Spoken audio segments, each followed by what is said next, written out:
started doing some tool reviews on the types of tools that I carry, and one of the things I realized I didn't go over was paint sprayers. So I do remodeling. I do not do paints. I don't spray paint for a living. So, however, I do know some pro painters that use some of the stuff that I own. But over the years, I've tried different paint sprayers. So I kind of give you my opinion on what I've liked the best so far, and kind of show you what I own. So I have a couple different Wagners, a couple Graycos, a set of Air Huskies, and basically 3 different types of Graycos. The Graycos by far have been the best ones that I've owned. These are more for large applications, for painting like a whole house or a whole room. This is, you can tell I've owned it for quite a while. I think this is a 5, maybe. I'm sure you guys will correct me if I'm wrong. That's a 15. LST 15, or LTS 15. This is an LTS 17. This is more of a production, or not production, but a professional grade. This is for doing like large whole house, somebody that's running a ton of paint through it, and there's specs on each one of these. So this is supposed to be like more remodeling contractor, homeowner. You're only going to put a certain number of gallons through it, and the way you buy them is usually based off of what kind of paint you're going to be spraying through them, which is differentiated by the nozzles you buy for the sprayer, and then how much paint you plan on putting through it. So unfortunately, I owned this one for probably, it still works. I've owned it for probably 8 years. Bought it when I first started. Works great. I did have a problem. There's a ball valve inside here. And there's a little plastic ring that keeps that ball, and it basically works as kind of a filter for the paint that goes in and out of this valve here. And that plastic ring popped out, and the ball popped out. So when I was building my house, I went and bought this big one, and then I had issues with it priming, and robbed the parts off of it to fix this one. So I still use this one, and I just haven't ordered the parts for that one. But both of them work great. Read your instructions. It comes with a big plastic piece about priming it. I always make sure that I clean it out, so I'll run water through it. Water through the entire system, the pump, the hoses, and keep, clean the nozzle out and everything. That's probably the worst thing you can do is leave paint in them. Especially depending on what kind of paint, water-based or latex or oil-based paint, I should say. So both Graycos have been great. I do have the extension roller for it, which is nice. That way you don't have to worry about re-dipping in the bucket. You just press the button. This came in real handy when I was building our house and painting it. The Grayco works really well.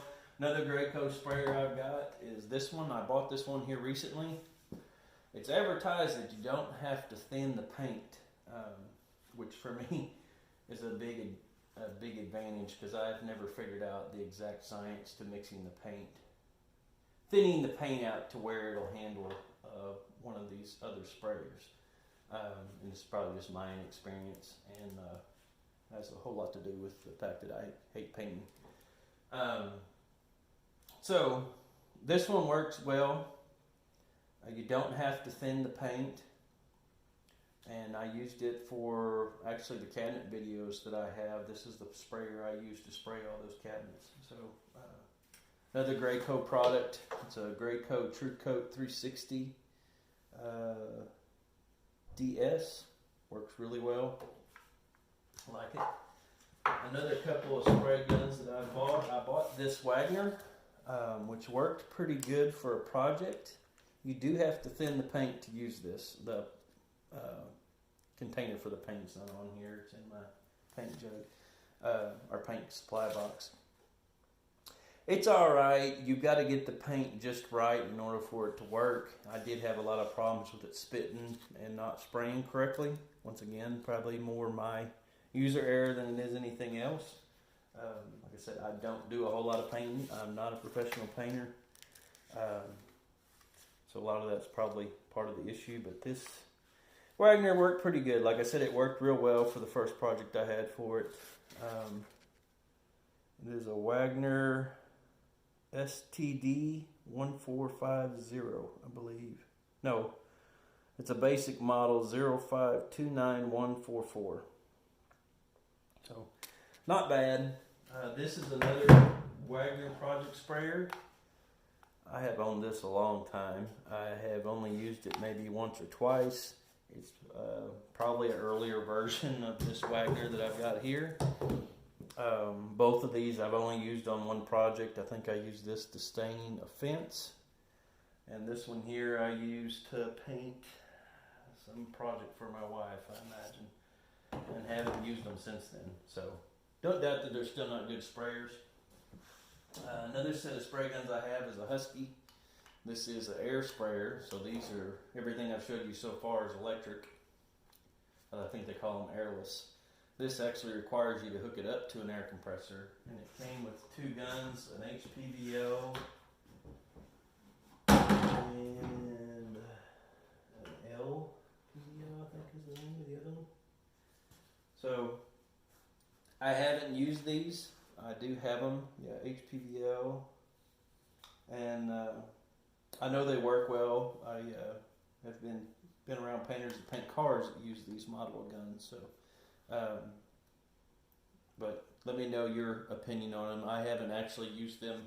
I think I used this to spray a set of cabinet doors I was doing on a job. I haven't used this other gun, but be curious to hear what your opinion is on it.